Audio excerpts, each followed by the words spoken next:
Folks all around the league, there are quite a few interesting developing storylines, whether it's teams that have performed above expectations, maybe squads that have really struggled out of the gates, maybe some very interesting players who have taken fascinating career arcs and have only really shown development in the past year or so. We'll take a look at all of these storylines to track heading into 2023 and also maybe assemble a bit of a wish list for the Jets so that come Christmas time, maybe Winnipeg finds itself a few gifts under the proverbial NHL tree. All coming right up on tonight's episode of Locked On Winnipeg Jets. Or Locked On the Hockey Jets, your daily podcast on the Winnipeg Jets. Part of the Locked On Podcast Network, your team every day.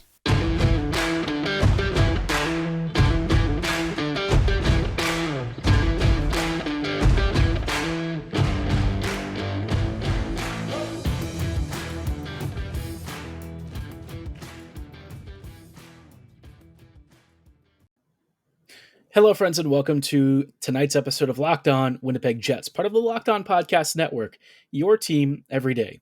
I'm your host, Harrison Lee, an avid Winnipeg Jets fan and an online blogger. You can follow me on Twitter at HLLivingLoco and at LO_Winnipeg Jets. As always, thank you for making Locked On Jets your first listen of the day, every day. If you like what you're hearing, be sure to like, follow, and subscribe on your favorite podcasting platform of choice, including Apple, Spotify, Google, Megaphone, Odyssey, and YouTube. Doing so is completely free of charge and ensures you never miss another episode. But most of all, we just really love and appreciate your support. Now, looking ahead, obviously, this season has been an interesting one. We're about, a little over a quarter of the way through for most teams. And, we're starting to get a better sense of which teams are the real deal, which ones might be pretenders, and maybe, where the Jets kind of fall in the midst of all these teams. Now, Winnipeg itself is obviously still a bit of an enigma. I don't think we have a full picture of how good or bad this team is yet. It'll probably take, another 20 to 30 games before we can really start to draw serious conclusions around the Bones era. I think the only thing that I can really say for certain is that I'm having fun watching it, and I hope that y'all are too, because it's way more entertaining than it's been in previous years, right? But looking at the rest of the league, I think there are some really big surprises. There are two of them out in the Eastern Conference that I can't say I was really expecting to see such massive turnarounds. The first is the Boston Bruins, right? The Bruins are among the league's true elites. I mean, there's like a lot of good teams this year, but I don't know how many I would say are like far and away like early cup favorites. But the Bruins definitely fit this category. They're 21-3-1. They sit atop the NHL, and they've been pretty much blitzing every single opponent that they come across. And what's really interesting is that when you look at their scoring, lineups and stuff, and where the points are coming from, obviously Pasternak leads the pack and is just like a point and a half per game or something crazy like that. But then you start filtering down the list. You see Bergeron, Krejci, Hampus Lindholm, a number of other players, many of them veteran, some of the younger guys, maybe DeBrusque getting in on the action as well. There's like a really good stratification of all of these different talent tiers, and everyone is chipping in with a pretty good level of production, right? So this team seemingly has depth and matchup ability to face almost any team, and they've really relied on an interesting mix of like veteran experience plus some of their younger core players. And they did all of this without Charlie McAvoy for half of the first 20 or so games. McAvoy has only been back for like 12 games this season, which when you really think about it is pretty insane. And this team is so good. Everyone I've heard that's watched them and seen how crisp their puck movement is and how good defensively they are is just really come away impressed. I mean, I've watched a couple of games of theirs. I thought that they had excellent counters. Their in-zone offensive cycling is brilliant. The way that they can get the puck high to low and diagonally continually stretches defensive units. So a really dominant squad, clearly one of the best in the league. And they would have been alone had the New Jersey Devils not existed somehow. This team, I can't believe they're this good. I knew that they would probably have a couple of seasons where we saw, steps towards being a much better team, maybe even a really good one. But again, they're the other class of the NHL. They're almost right there, lockstep with the Bruins, dominating in expected goals, controlling play, generally having pretty good defensive structure. The stuff that used to happen with their goaltending doesn't appear to be as big of an issue right now, especially when they're just controlling play further up the ice. So this Devils team, extremely similar record, extremely similar goal differential, a little bit more on the younger side. I mean, you look at that team and it's less coming from like strictly veteran contributions, whereas the Bruins are kind of the old guys of the group, right? They have lots of players who are in their late 20s or early 30s, maybe even mid to late 30s if you're looking at guys like Krejci, Bergeron, Marchand. So that team has a lot of age, but it's very productive age. And like the Devils are sort of on the younger side and really a burgeoning power in the East. So very interesting dichotomy, and I can't really say that I expected them both to ascend to these heights. The Devils, for me, I thought would eventually hit this stage, but I think the Bruins, I didn't really expect them to rebound this quickly and really look as good as they did under Bruce Cassidy. But instead, they've not only looked as good as the Cassidy squads, they've exceeded those expectations. It seems like Jim Montgomery has fit this team like a glove, and yeah, the results really do speak for themselves. The Devils, they've still got even more room for improvement somehow, but as it is, it looks like Andrew Burnett's acquisition as part of the coaching staff has been a massive, massive success. I know some people have said, well, maybe it's Lindy Ruff, and I'm like, I think we've seen what Ruff's teams look like. This, to me, is Burnett coming from the Panthers. He preaches a very high octane offense. A lot of really great scoring chance creations, lots of high to low puck movement, and really rapid counters. This is stuff that we saw in different forms, but similar philosophies with the Panthers. So very interesting team, one to watch for the postseason. I don't know that the Devils themselves really expected to be this good. Like I think that they probably have surprised themselves a little bit with how quickly they've ascended, but you've got two powerhouse squads, and I would say the best teams in the league. I don't know if even the Knights or the Avs really touch them. I mean, the Bruins just butcher the Avs, and yeah, Colorado also is dealing with a bit of an injury crisis, so hard to get a real feel for just how even these teams might be at full strength. But as it is right now, no one else is really coming close to either the Devils or the Bruins. There are still further storylines to talk about for the upcoming season, the rest of the year, for 2023 as we roll past the holiday season, and some fascinating players who maybe like their teams have risen to heights that I don't think anyone really expected. We'll talk about those players and how they've really shaped their career trajectories in extremely crazy ways in just a little bit. But before we go any further, I do want to shout out our friends and partners at BetOnline.net. BetOnline is your number one source for sports betting info, stats, news, and analysis this season. You can get the latest odds and trends for every professional and amateur league out there. They've got sports coverage from basketball to football, soccer, ice hockey, sports or horse racing, esports. They've even got automotive racing and European football for those of you interested in following leagues abroad. Whatever you're into, they've got you covered, and they've also got Vegas casino games if you'd like to take a bit of a break and step away from the sports side of things. If you are wanting something that's a little bit going beyond just betting, they've also got great sports podcasts and articles featuring all of the in-depth analysis to help you stay connected to your favorite sport no matter what. If you're ready to get started, it really couldn't be easier. You can go ahead and register for a free account right now at betonline.net on your laptop or mobile device, because BetOnline is where the game starts.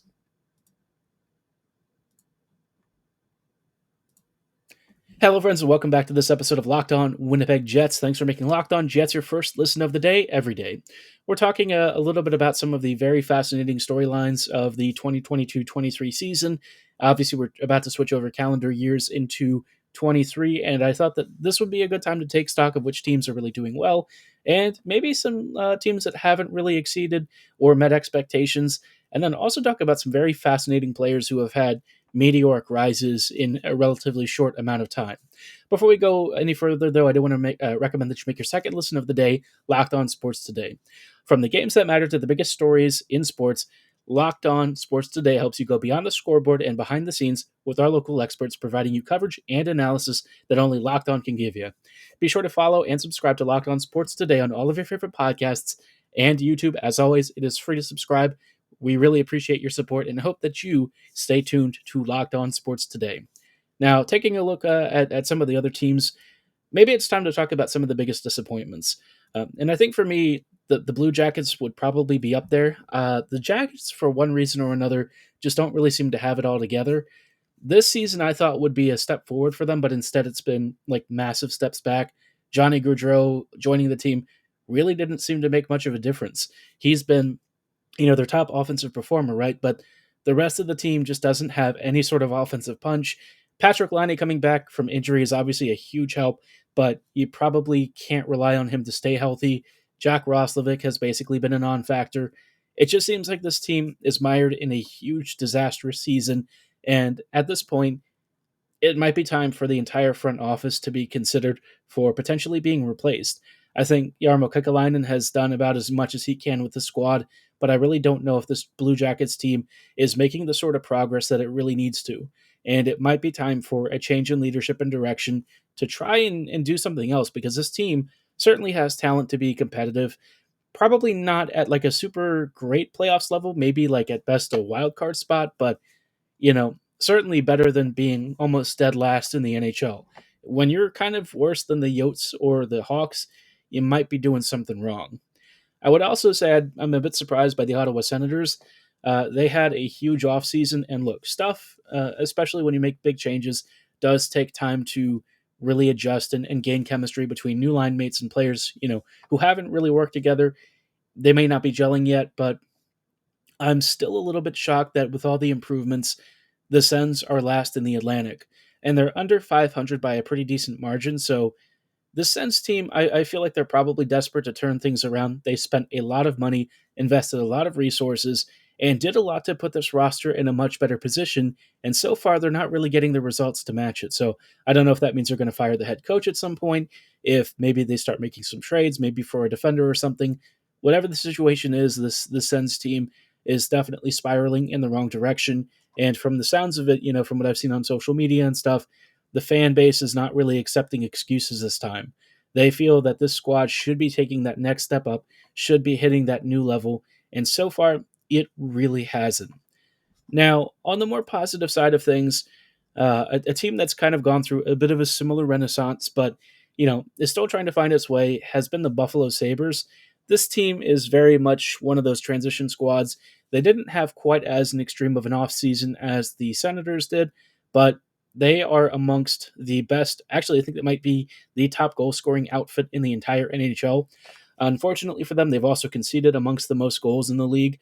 Their goal differential is a +9, and they've already scored 105 goals in just 26 games. Now, what is interesting about the Sabres is that they have had a player who has hit a different level in his career that I don't think anyone ever expected. And that player is Tage Thompson.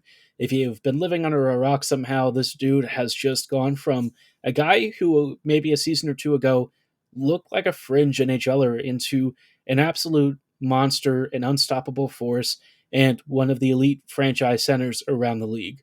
And it's kind of one of those rises where you don't really see it coming. For all of the projections, all of the scouting tools, every single test and analysis that you could possibly run on, Tage's previous production, his translation of his skill sets, what the projections look like, nothing ever prepared anyone for what he's done. The change in his game style and the matching of his IQ and spatial awareness to his actual body frame, which is huge, it has produced results that I don't think anyone could have ever predicted. He's been a tremendous success. And when we saw that contract extension earlier with him, a lot of us were like, why? That one season that he had last year where he was like scoring, like 30 or 40 goals. I think a lot of us were wondering if it was really sustainable. But not only is Tage doing an even better job this year, he's just really an extraordinarily dynamic and fun player to watch. The way that he creates space for himself is just, it's next level. I mean, he looks kind of like a Pettersson or like a McDavid or something in the way that he can just sort of carve between opponents. It's a very rare rise where you have a player who is already a late bloomer as it is, but he's got this massive frame and somehow his brain grows to fit it, right? The way that he thinks about the game, the way that he controls his body, it's like he's a totally different player from where he was a few years ago. So a fascinating story. He's one to very much watch, potentially for like the Hart Race, the Rocket Richard, pretty much any sort of title that you want to assign to him for scoring and stuff like that. I think he's in the competition and in the running for all of these awards. So we'll see where he finishes at the end of the year. But what a monster season for Tage Thompson. and perhaps a sign of things to come for the Buffalo Sabres in the next 2 to 3 years. Now, amidst all of this, there's a lot of stories and a lot of interesting storylines for other teams, but the Jets, I think, have had probably one of the most underrated seasons so far, a squad that we're still getting a bit of a handle on, right? And in the meantime, I thought I would talk a little bit about a potential Christmas wish list, especially as the holidays are rolling up, and stuff that I would like the Jets to acquire before the trade deadline. I think that they can do this. I think that they have the assets to make it happen. And I think now would be the time to get the jump on the market, especially with so many teams needing to supplement what's been a bit of a decline in goaltending with potentially more forwards to try and counteract that. If you just outscore your opponents, you don't have to worry about the man in net, right? And obviously, goalies are in short supply, especially good ones. But goal scorers this year, they seem to be pretty plentiful. So we'll take a look at which guys might be on my shopping list in just a little bit. Hello, friends, and welcome back to these closing thoughts on tonight's episode of Locked On Jets. We're just wrapping up real quick with some thoughts on stuff that I might have for my Christmas wish list for the Jets. Obviously, Winnipeg is in a pretty decent spot so far with the team. They have climbed into the top spot in the Central Division. They are generally firing on a number of cylinders. They just beat the Florida Panthers, kind of sent Paul Maurice packing with a bit of a rough send-off, but the Jets still have work to do, and I think that is something that fans should probably keep in mind. This team has already had a fantastic start, but at some point you probably expect a little bit of the honeymoon phase to sort of fade out, and for the Jets to kind of face some adversity. And I think that stuff is actually good for the team. Having great winning streaks and dominating opponents is fantastic, but when you're a team that needs to learn how to work around struggles and find ways to improvise offense and kind of get past some of the mental hurdles, I don't think that struggling and going through some of the stuff is necessarily the worst outcome, especially for a team that's growing and bonding the way this Jets team is. Now, on the shopping list, I think one thing I have to have is a top end goal scorer somewhere. And this year, there are a lot of candidates from teams like Vancouver, maybe even from the San Jose Sharks. I think I've started to focus in on one particular player that I think the Jets should really be after, but this guy is probably going to be one of the most requested names around the entire league. And I've talked about him in a previous podcast, but I think Andrei Kuzmenko for me would have to be one of my most requested options. Now, the challenge with him is that he is a left wing, and the Jets are actually doing okay on the left side. I think it's the right side that's the bigger issue. But either way, Kuzmenko, just get him on the team. I don't really care what it takes. I think that he is one of the biggest game changers that could possibly be brought in for the Jets. His offensive positioning is outstanding, especially on the power play. I've seen him hover around the goal crease and somehow just slip behind defenders completely undetected. He taps in and redirects goals regularly. I think that's a skill that the Jets lack. His release is incredible. His skating is very dynamic, and he knows how to get into dangerous spots. And he's just such a fantastic player. I think a truly dynamic offensive threat. The problem with him is that he is due for a new contract. I mean, he was only signing a 1-year deal for $950,000. So, as you can imagine, I think almost every team, especially a contender, is going to be looking at that cap hit with the production that he's had and throwing everything they have at the trade deadline. But if I'm the Jets, I'm thinking real long and hard about this kid. This dude is a beast. He's been scoring left and right. He's been one of Vancouver's most promising players, I would say. And he's at an age where if you want to give him a big contract extension, you could. I don't know if that's the best play for the Jets, but it's certainly an option, right? So something to keep in mind. Horvat, I think, would also be pretty high up there for me. Bo obviously has some issues with his game, especially defensively. But with how the Jets are and what they're lacking in terms of goal scoring prowess, you're going to have to just accept it and take that. What he brings in offense will very much overwhelm whatever negative deficiencies he might have. So I'm excited for the prospect of potentially acquiring one of these players, but I actually wonder if the Jets are even going to chase fish that big. Winnipeg in the past has kind of had that mindset of we like our guys, we don't want to mess with the mojo of the team. And in the reality, it's because they don't want to pay either the salaries or the assets in an acquisition. So something to keep in mind. I think one other thing that I sort of have on my wish list is more about maybe making space for some of your younger prospects at some point. The defense has a bit of a logjam, right? And I think, logjam or no, the Jets are going to have to sort out how to make this blue line as mobile and active as possible. Give Bones the tool sets that he can use to make this team fun and more aggressive than it already is. We've already seen a number of the defenders on the team change the way that they play, but some of the results are a little bit of a mixed bag, right? We have some prospects and kids who might be able to longer term, fill those gaps, but I'd like to see them get a shot to do so this year. The Jets power play could definitely benefit from like some more dynamic power play quarterbacks. Heinola is obviously up there. Chisholm is another player who could really do this stuff. So a lot of options for Winnipeg. But I think finding a goal scorer would be the first option, and then maybe clearing some cap space or a roster spot on the back end would also do the Jets a world of good. But I'd be curious to know what you want the NHL Santa to drop underneath your Christmas tree or hockey stick. Let me know in the YouTube comments below or at my social medias on Twitter at HLivingLoco and at LO_Winnipeg Jets. For tonight's episode, though, that is going to be all the time that we have. Thank you for making Locked On Jets your first listen of the day every day. For your next listen, check out the Locked On Sports Today podcast, featuring the biggest stories of the day, plus instant reactions, big game recaps, and our famous Take of the Day. It's available on all of your favorite podcasting platforms and YouTube, so be sure to like, follow, and subscribe right now. And again, thank you for listening. Have a great night, and go Jets go.